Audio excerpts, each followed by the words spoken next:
ನಮಸ್ತೆ ಸ್ನೇಹಿತರೆ, ಇವತ್ತು ನಾವು ಸಂವಿಧಾನದ ಲಕ್ಷಣಗಳನ್ನು ತಿಳ್ಕೊಳ್ಳುವ. ಸಂವಿಧಾನದ ಲಕ್ಷಣಗಳು ತುಂಬಾ ಮುಖ್ಯವಾಗಿರುವಂತಹ ಪ್ರಶ್ನೆ. ನಾವು ಪ್ರಥಮ BAಯಲ್ಲಿ ಈ ಸಂವಿಧಾನದ ಪಾಠ ಬಂದಾಗ ಸಂವಿಧಾನದ ಲಕ್ಷಣಗಳು ತುಂಬಾ ಮುಖ್ಯವಾಗಿರುವಂಥದ್ದು. ಸಂವಿಧಾನದ ಲಕ್ಷಣಗಳಲ್ಲಿ ಬೇರೆ ಬೇರೆ ಪಾಯಿಂಟ್ಸ್ಗಳಿದೆ. ಅದರಲ್ಲಿ ಒಂದು ಲಿಖಿತ ಸಂವಿಧಾನ. ಲಿಖಿತ ಸಂವಿಧಾನ, ಮೊದಲಿಗೆ ಪಾಯಿಂಟ್ಸನ್ನೆಲ್ಲ ನೋಡ್ತಾ ಹೋಗುವ, ನಂತರ ಅದರಲ್ಲಿ ಬಂದಿರುವಂಥ ವಿವರಣೆಯನ್ನು ಕೂಡ ತಿಳ್ಕೊಳ್ಳುವ. ಒಂದು ಲಿಖಿತ ಸಂವಿಧಾನ. ಎರಡು, ನಮ್ಯತೆ ಮತ್ತು ಅನಮ್ಯತೆಗಳ ಮಿಶ್ರಣ. ನಮ್ಯತೆ ಮತ್ತು ಅನಮ್ಯತೆಗಳ ಮಿಶ್ರಣ. ಮೂರು, ಸಾರ್ವಭೌಮ ಪ್ರಜಾಸತ್ತಾತ್ಮಕ ಗಣರಾಜ್ಯ. ಸಾರ್ವಭೌಮ ಪ್ರಜಾಸತ್ತಾತ್ಮಕ ಗಣರಾಜ್ಯ. ಕಲ್ಯಾಣ ರಾಜ್ಯ. ಕಲ್ಯಾಣ ರಾಜ್ಯ. ಸಂಯುಕ್ತತೆ ಮತ್ತು ಏಕಾತ್ಮಕ ಪದ್ಧತಿಯ ಲಕ್ಷಣಗಳ ಮಿಶ್ರಣ. ಐದನೇ ಪಾಯಿಂಟ್, ಸಂಯುಕ್ತತೆ ಮತ್ತು ಏಕಾತ್ಮಕ ಪದ್ಧತಿಯ ಲಕ್ಷಣಗಳ ಮಿಶ್ರಣ. ಆರು, ಸಂಸದೀಯ ಕಾರ್ಯಾಂಗ ಪದ್ಧತಿ. ಸಂಸದೀಯ ಕಾರ್ಯಾಂಗ ಪದ್ಧತಿ. ಏಳು, ಮೂಲಭೂತ ಹಕ್ಕುಗಳು. ಮೂಲಭೂತ ಹಕ್ಕುಗಳು. ಎಂಟು, ರಾಜ್ಯ ನೀತಿಯ ನಿರ್ದೇಶನ ತತ್ವಗಳು. ರಾಜ್ಯ ನೀತಿ ನಿರ್ದೇಶಕ ತತ್ವಗಳು. ಒಂಬತ್ತು, ಮೂಲಭೂತ ಕರ್ತವ್ಯಗಳು.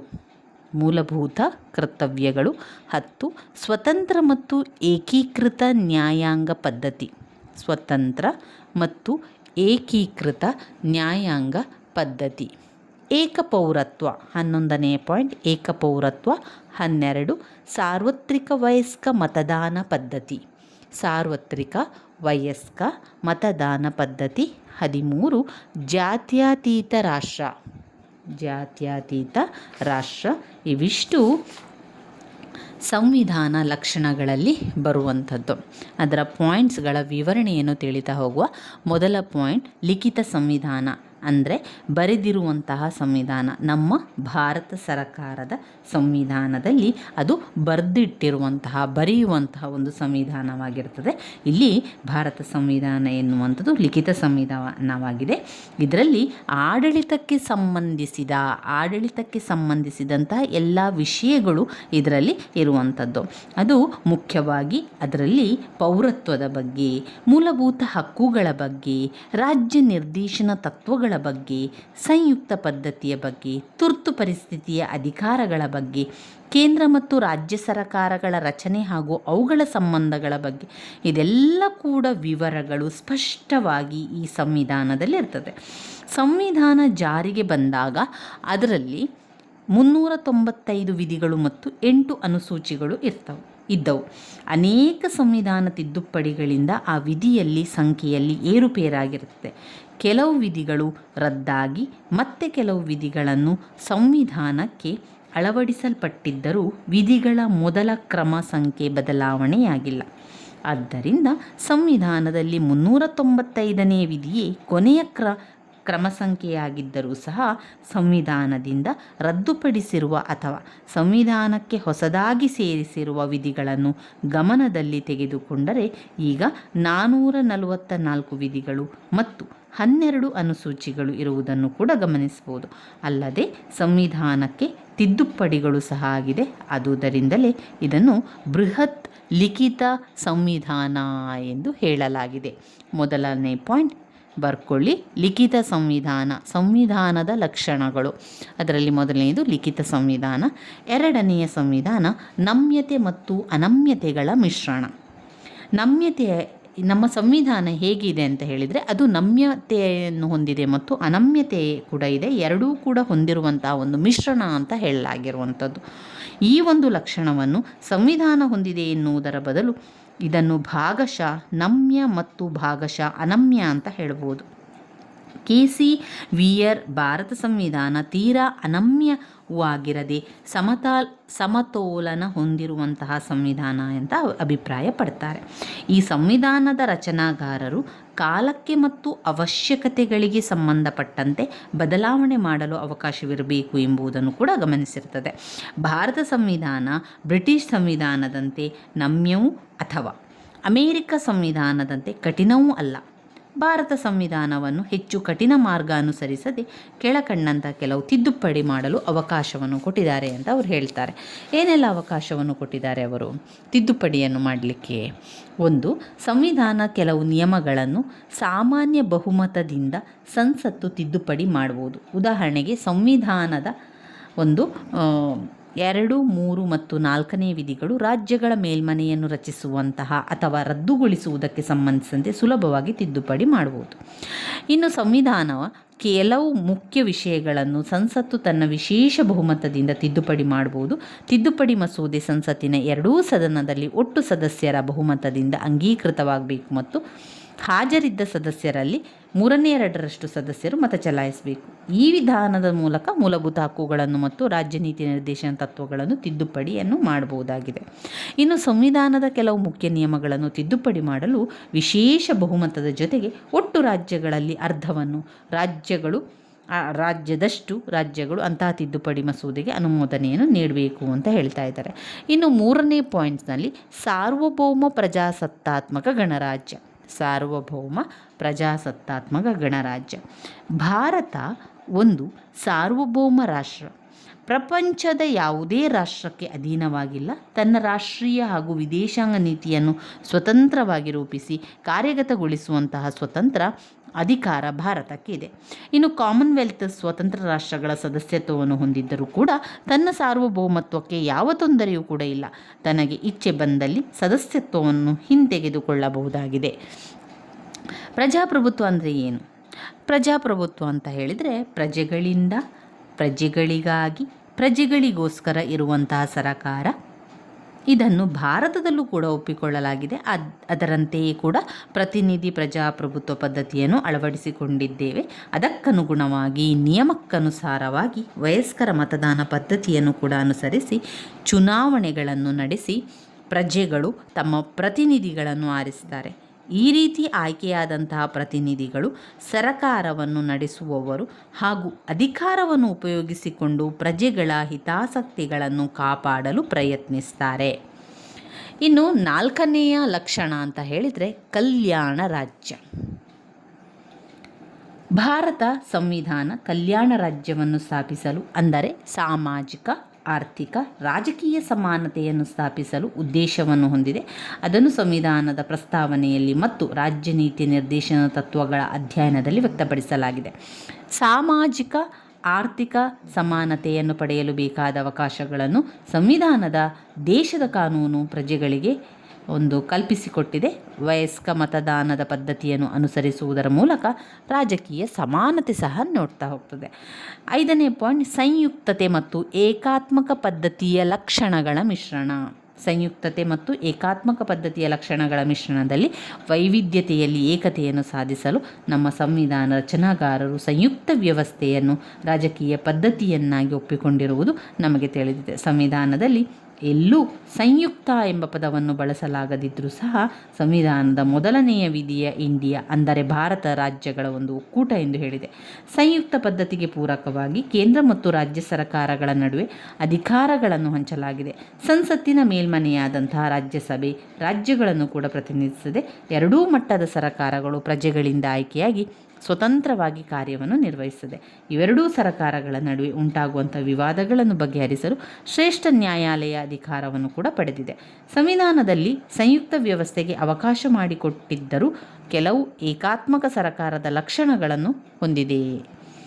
ಏಕಪೌರತ್ವ, ರಾಜ್ಯಪಾಲರ ನೇಮಕ, ಬಲಿಷ್ಠ ಕೇಂದ್ರ ಸರ್ಕಾರ, ತುರ್ತು ಪರಿಸ್ಥಿತಿಯಲ್ಲಿ ಕೇಂದ್ರ ಸರ್ಕಾರದ ಅಧಿಕಾರದಲ್ಲಿ ಹೆಚ್ಚಳ, ಏಕೀಕೃತ ನ್ಯಾಯಾಂಗದ ವ್ಯವಸ್ಥೆ, ರಾಷ್ಟ್ರಪತಿಯಿಂದ ಹೈಕೋರ್ಟ್ ನ್ಯಾಯಾಧೀಶರ ಮುಂತಾದವುಗಳು. ಇದೆಲ್ಲ ಕೂಡ ಸಂಯುಕ್ತತೆ ಮತ್ತು ಏಕಾತ್ಮಕ ಪದ್ಧತಿಯ ಲಕ್ಷಣಗಳ ಮಿಶ್ರಣಗಳಲ್ಲಿ ನಾವು ಕಾಣಬಹುದಾಗಿದೆ. 6ನೇ ಪಾಯಿಂಟಲ್ಲಿ ನಾವು ನೋಡಿದರೆ ಅದು ಸಂಸದೀಯ ಕಾರ್ಯಾಂಗ ಪದ್ಧತಿಯನ್ನು ಹೊಂದಿದೆ. ನಮ್ಮ ಭಾರತ ಸಂವಿಧಾನವು ಸಂಸದೀಯ ಕಾರ್ಯಾಂಗ ಪದ್ಧತಿಯನ್ನು ಒಳಗೊಂಡಿದೆ. ಅಂದರೆ ಅಲ್ಲಿ ನಿರಂಕುಶ ರೀತಿಯಲ್ಲಿ ಅಧಿಕಾರವನ್ನು ಉಪಯೋಗಿಸಿಕೊಳ್ಳಲು ಸಾಧ್ಯವಿಲ್ಲ ಎಂಬುದನ್ನು ಮತ್ತೊಂದು ಕಾರಣ ಕೂಡ ಆಗಿರುತ್ತದೆ. ಸಂವಿಧಾನದ ರಚನಾ ಸಭೆಯಲ್ಲಿ ಬಹುಮಂದಿ ಸದಸ್ಯರು ಏನು ಮಾಡ್ತಾರೆ, ಬ್ರಿಟಿಷ್ ಮಾದರಿಯ ಸಂಸದೀಯ ಕಾರ್ಯಾಂಗ ಪದ್ಧತಿ ಭಾರತಕ್ಕೆ ಸೂಕ್ತವೆಂದು ವಾದಿಸಿ ಅದನ್ನು ಅಳವಡಿಸಿಕೊಳ್ಳಬೇಕು ಎಂಬ ಅಭಿಪ್ರಾಯದಿಂದ ಅನುಸರಿಸಲಾಗಿದೆ. ಅಲ್ಲದೆ ಮುಖ್ಯ ಕಾರಣ, ಈ ಪದ್ಧತಿಯ ಬಗ್ಗೆ ಭಾರತೀಯರಿಗೆ ತರಬೇತಿಯನ್ನು ಬ್ರಿಟಿಷರು ನೀಡಿದ್ದರು. ಆದುದರಿಂದ ಅವರಿಗೆ ಕಾರ್ಯರೂಪದಲ್ಲಿ ತರುವುದು ಸುಲಭವೆಂದು ನಂಬಿದರು.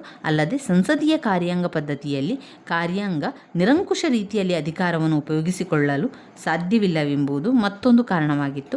ಇಂತಹ ಸರಕಾರ ಪದ್ಧತಿ ಪ್ರಜೆಗಳಿಂದ ಆಯ್ಕೆಯಾದ ಸಂಸತ್ತು ಪರಮಾಧಿಕಾರವನ್ನು ಹೊಂದಿ ಅಸಮರ್ಪಕವಾದಂತಹ ಅಥವಾ ನಿರಂಕುಶ ರೀತಿಯಲ್ಲಿ ವರ್ತಿಸುವಂತಹ ಮಂತ್ರಿಮಂಡಲವನ್ನು ಪದಚ್ಯುತಗೊಳಿಸುವಂತಹ ಅಧಿಕಾರವನ್ನು ಕೂಡ ಪಡೆದಿದೆ.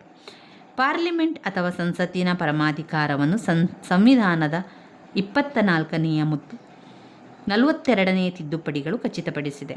ಇನ್ನು ಈ ಪದ್ಧತಿಯಲ್ಲಿ ಮಂತ್ರಿಮಂಡಲ ಅಥವಾ ಕ್ಯಾಬಿನೆಟ್ ವಾಸ್ತವವಾಗಿ ಆಡಳಿತವನ್ನು ನಡೆಸುವುದರಿಂದ ಇದನ್ನು ಕ್ಯಾಬಿನೆಟ್ ಪದ್ಧತಿ ಸರಕಾರವೆಂದು ಕೂಡ ಕರೀತಾರೆ. ರಾಜ್ಯಗಳ ಮಟ್ಟದಲ್ಲಿ ಸಂಸದೀಯ ಕಾರ್ಯಾಂಗ ಪದ್ಧತಿಯನ್ನು ಅಳವಡಿಸಿಕೊಳ್ಳಲಾಗಿದೆ. ಇನ್ನು 7ನೇ ಪಾಯಿಂಟ್ ನೋಡಿದರೆ ಮೂಲಭೂತ ಹಕ್ಕುಗಳು. ಸಂವಿಧಾನದ 3ನೇ ಅಧ್ಯಯನದಲ್ಲಿ ಮೂಲಭೂತ ಹಕ್ಕುಗಳನ್ನು ಅಳವಡಿಸಲಾಗಿದೆ. ಈ ಅಧ್ಯಯನದಲ್ಲಿ ನೀಡಿರುವ ಹಕ್ಕುಗಳು ಪ್ರಜೆಗಳಿಗೆ ತಮ್ಮ ವ್ಯಕ್ತಿತ್ವವನ್ನು ಬೆಳೆಸಿಕೊಳ್ಳಲು ಅಗತ್ಯವಾದ ಅವಕಾಶವನ್ನು ಕಲ್ಪಿಸಿಕೊಟ್ಟಿದೆ. ಸಂವಿಧಾನ ಜಾರಿಗೆ ಬಂದಾಗ 7 ಮೂಲಭೂತ ಹಕ್ಕುಗಳನ್ನು ಜನತೆಗೆ ನೀಡಲಾಗಿತ್ತು. ಆದರೆ ಈಗ ಏನಾಗಿದೆ ಅಂತ ಹೇಳಿದರೆ ಅದು 6 ಮೂಲಭೂತ ಹಕ್ಕುಗಳನ್ನು ಮಾತ್ರ ಹೊಂದಿದೆ. ಅವುಗಳು ಸಮಾನತೆಯ ಹಕ್ಕು, 2 ಸ್ವಾತಂತ್ರ್ಯದ ಹಕ್ಕು, 3 ಶೋಷಣೆಯ ವಿರುದ್ಧದ ಹಕ್ಕು, 4 ಧಾರ್ಮಿಕ ಹಕ್ಕು, 5 ಸಾಂಸ್ಕೃತಿಕ ಹಕ್ಕು, 7 ವಿದ್ಯಾಭ್ಯಾಸದ ಹಕ್ಕು. ಆದರೆ ಈಗ ಅದನ್ನು ಮೂಲಭೂತ ಹಕ್ಕುಗಳ ಅನುಸಾರವಾಗಿ ಹೊಂದಬಹುದು. ಈ ಹಕ್ಕುಗಳಿಗೆ ರಕ್ಷಣೆಯೂ ಕೂಡ ಇದೆ. ಇವುಗಳನ್ನು ರಕ್ಷಿಸಲು ನ್ಯಾಯಾಂಗಕ್ಕೆ ಅಧಿಕಾರ ಕೂಡ ಇರುವಂಥದ್ದು. ಇನ್ನು ಇದರಲ್ಲಿ ನೋಡುವುದಾದರೆ ಮೂಲಭೂತ ಹಕ್ಕುಗಳು ಎಂದಕ್ಷಣ ಅವುಗಳಿಗೆ ಯಾವ ಇತಿಮಿತಿ ಇಲ್ಲ ಎಂಬುದು ಭಾವಿಸಬಾರದು. ರಾಜ್ಯ ಯಾವುದೇ ಇತಿಮಿತಿಗಳನ್ನು ಹೇರಲು ಸಂಪೂರ್ಣ ಅಧಿಕಾರವನ್ನು ಕೂಡ ರಾಜ್ಯ ಪಡೆದಿದೆ.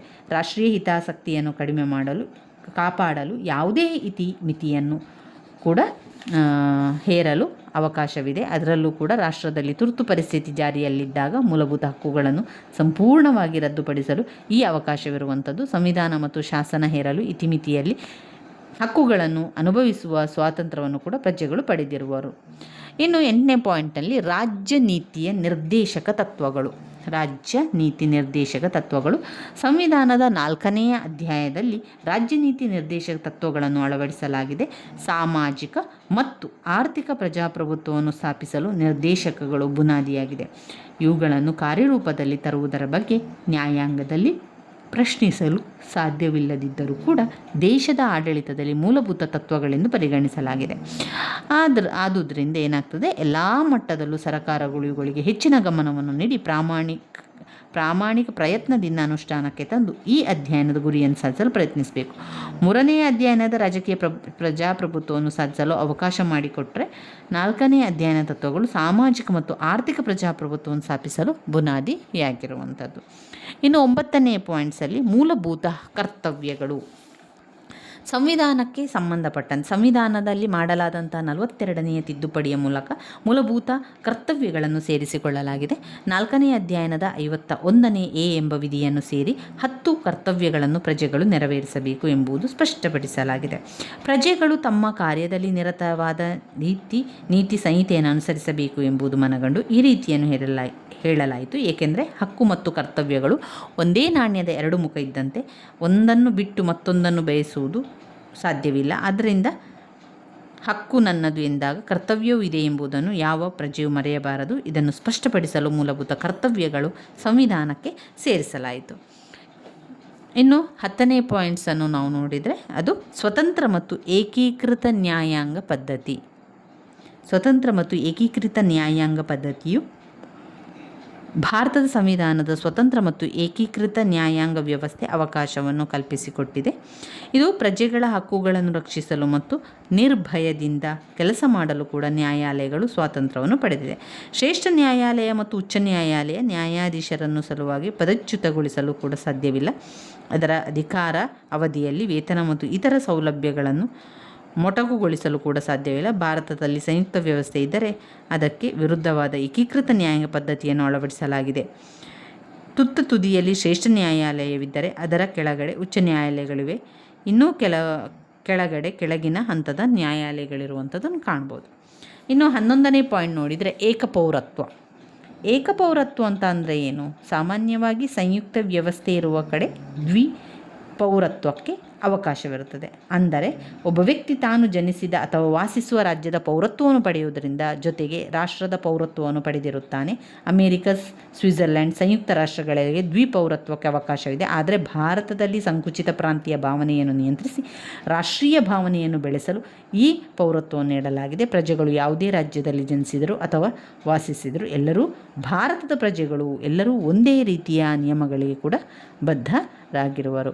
ಇನ್ನು 12ನೇ ಪಾಯಿಂಟ್ ಸಾರ್ವತ್ರಿಕ ವಯಸ್ಕ ಮತದಾನದ ಪದ್ಧತಿ. ಸಾರ್ವತ್ರಿಕ ವಯಸ್ಕ ಮತದಾನದ ಪದ್ಧತಿಯಲ್ಲಿ ಬ್ರಿಟಿಷರ ಆಡಳಿತ ಕಾಲದಲ್ಲಿ ಎಲ್ಲ ಭಾರತೀಯರು ಸಹ ಚಲಾಯಿಸುವ ಹಕ್ಕನ್ನು ಪಡೆದಿರಲಿಲ್ಲ. ಭಾರತದ ಸಂವಿಧಾನದ ಪಿತಾಮಹರು ಸಾರ್ವಜನಿಕ ವಯಸ್ಕ ಮತದಾನ ಪದ್ಧತಿಯನ್ನು ಬೆಂಬಲಿಸಿ ಪ್ರಜಾಪ್ರಭುತ್ವದ ಯಶಸ್ವಿ ಕಾರಣಕ್ಕೆ ಇದನ್ನು ಅಳವಡಿಸಿದರು. ಇನ್ನು ಲೋಕಸಭೆಗೆ ಮತ್ತು ರಾಜ್ಯಗಳ ವಿಧಾನಸಭೆಗಳಿಗೆ ನಡೆಸುವ ಚುನಾವಣೆಗಳಲ್ಲಿ 18 ವರ್ಷ ಮೀರಿದ ಎಲ್ಲರೂ ಮತದಾನ ಚಲಾಯಿಸಲು ಅವಕಾಶವಿದೆ. ಈ ಪದ್ಧತಿಯು ಪ್ರಜೆಗಳ ಪರಮಾಧಿಕಾರದ ಸಂಕೇತವಾಗಿದೆ ಮತ್ತು ಪ್ರಜಾಪ್ರಭುತ್ವ ತತ್ವವನ್ನು ಸಂಪೂರ್ಣವಾಗಿ ಜಾರಿಗೆ ತರಲು ಅಲ್ಲಿ ಪೋಷಕವಾಗಿದೆ. ಈ ತತ್ವ ಭಾರತದ ಸಂವಿಧಾನದ ಒಂದು ಪ್ರಮುಖ ಲಕ್ಷಣವೆಂದು ಹೇಳಬಹುದು. 13ನೇ ಪಾಯಿಂಟ್ ಅಂತ ಬಂದಾಗ ಜಾತ್ಯತೀತ ರಾಷ್ಟ್ರ. 13ನೆಯ ಪಾಯಿಂಟಲ್ಲಿ ಜಾತ್ಯತೀತ ರಾಷ್ಟ್ರ ಮತ್ತು 14ನೇ ಪಾಯಿಂಟಲ್ಲಿ ತುರ್ತು ಪರಿಸ್ಥಿತಿ ಇದೆ. ಒಟ್ಟು 14 ಪಾಯಿಂಟ್ಸ್ಗಳು. ಕೊನೆಯದಾಗಿರುವಂಥದ್ದು ತುರ್ತು ಪರಿಸ್ಥಿತಿ. ಜಾತ್ಯತೀತ ರಾಷ್ಟ್ರ. ಈ ಜಾತ್ಯತೀತ ರಾಷ್ಟ್ರ ಅಂತ ಬಂದಾಗ ಸಂವಿಧಾನದ ನಿಯಮಕ್ಕನುಗುಣವಾಗಿ ಭಾರತ ಒಂದು ಜಾತ್ಯತೀತ ರಾಷ್ಟ್ರ. ವಿವಿಧ ಧರ್ಮವನ್ನು ಅನುಸರಿಸಿ ಅದರಲ್ಲಿ ಅನುಸರಣೆಯನ್ನು ಮಾಡ್ತದೆ. ಬೇರೆ ಬೇರೆ ಬೇರೆ ಜಾತಿಗಳನ್ನು, ಬೇರೆ ಬೇರೆ ಉಪಜಾತಿಗಳನ್ನು ಕೂಡ ನಾವು ಇಲ್ಲಿ ಕಾಣ್ತಾ ಹೋಗ್ತೇವೆ. ಧಾರ್ಮಿಕ ಹಕ್ಕು ಒಂದು ಮೂಲಭೂತ ಹಕ್ಕೆಂದು ಪರಿಗಣಿಸಿದರೂ ಕೂಡ ಪ್ರಸ್ತಾವನೆಯಲ್ಲಿ ಭಾರತ ಜಾತ್ಯತೀತ ರಾಷ್ಟ್ರ ಎಂದು ಘೋಷಿಸಲಾಗಿದೆ. ಈ ಅಂಶವನ್ನು ಒತ್ತಿ ಹೇಳಲು ಸಂವಿಧಾನದ 42ನೇ ತಿದ್ದುಪಡಿ ಮೂಲಕ ಜಾತ್ಯತೀತ ಎಂಬ ಪದವನ್ನು 1976ರಲ್ಲಿ ಪ್ರಸ್ತಾವನೆಗೆ ಅಳವಡಿಸಲಾಯಿತು. ಜಾತ್ಯತೀತ ರಾಷ್ಟ್ರ ಅಂತ ಹೇಳಿದರೆ ಸರ್ಕಾರ ಯಾವ ರಾಷ್ಟ್ರ ಧರ್ಮವನ್ನು ಅಂಗೀಕರಿಸಿಲ್ಲ, ಯಾವ ಧರ್ಮವನ್ನು ರಾಷ್ಟ್ರ ಧರ್ಮವೆಂದು ನಿರ್ಧರಿಸಲು ಅಧಿಕಾರವಿಲ್ಲ, ಎಲ್ಲ ಧರ್ಮವನ್ನು ಸಮಾನತೆಯಿಂದ ಕಂಡು ಸಮಾನವಾಗಿ ಗೌರವಿಸುವುದು ರಾಷ್ಟ್ರದ ಗುರಿಯಾಗಿದೆ. ಧರ್ಮದ ಆಧಾರದ ಮೇಲೆ ಸರ್ಕಾರಿ ಸೇವೆ ಅಲ್ಲಿ ಧರ್ಮದ ಆಧಾರದ ಮೇಲೆ ಸರ್ಕಾರಿ ಸೇವೆ ಸೇರಲಾಗಲಿ ಅಥವಾ ಯಾವುದೇ ವಿದ್ಯಾಸಂಸ್ಥೆಗೆ ಸೇರಲಾಗಲಿ ಭೇದ ಭಾವ ಮಾಡಲು ಸಾಧ್ಯವಿಲ್ಲ. ಇವಿಷ್ಟು ಜಾತ್ಯತೀತ ರಾಷ್ಟ್ರಕ್ಕಾದರೆ. ಇನ್ನು ತುರ್ತು ಪರಿಸ್ಥಿತಿಯ ಬಗ್ಗೆ ನೋಡುವುದಾದರೆ ಭಾರತ ಸಂವಿಧಾನ ಮತ್ತೊಂದು ವಿಶೇಷ ಲಕ್ಷಣ ಅಂತ ಹೇಳಿದರೆ ಅದು 18ನೆಯ ಭಾಗದಲ್ಲಿ ನಮೂದಿಸಲಾಗಿರುವಂತಹ ತುರ್ತು ಪರಿಸ್ಥಿತಿಗೆ ಸಂಬಂಧಪಟ್ಟಂತಹ ನಿಯಮಗಳು. 352ನೇ ವಿಧಿಯಿಂದ 360ನೇ ವಿಧಿಯ ತನಕ 3 ವಿಧವಾದ ತುರ್ತು ಪರಿಸ್ಥಿತಿಗಳನ್ನು ಘೋಷಿಸಬಹುದು. 352ನೇ ವಿಧಿಗನುಗುಣವಾಗಿ ದೇಶದಲ್ಲಿ ಅಥವಾ ದೇಶದ ಯಾವುದೇ ಭಾಗದಲ್ಲಿ ಹೊರಗಿನಿಂದ ಅಥವಾ ಆಂತರಿಕವಾಗಿ ದೇಶದ ಭದ್ರತೆಗೆ ಧಕ್ಕೆ